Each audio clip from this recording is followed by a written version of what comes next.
Hello friends, ఏం చేస్తున్నాను అనుకుంటున్నారా? సో ఆలు పరోటా చేస్తున్నాను. సో ఈ ఆలు పరోటా ఏంటంటే నేను ప్రత్యేకించి ఆలు పరోటా ఏం చేయట్లేదండి. సో నేను దోశలోకి ఆలు కుర్మా చేశాను. ఆలు కుర్మా అనేది ఇంకా మిగిలిపోయిందనమాట.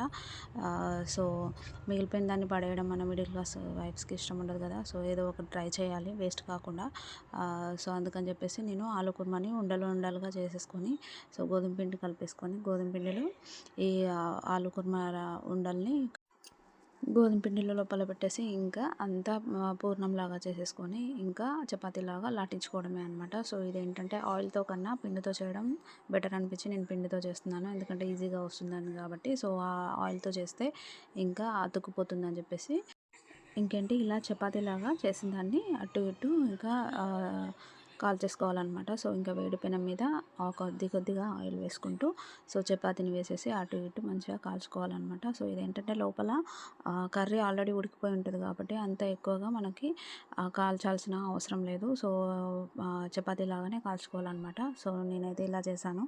సో మీరు ఎలా చేస్తారు? మీరు కూడా మిగిలిపోయినవి పడేయడానికి ఇష్టపడరా?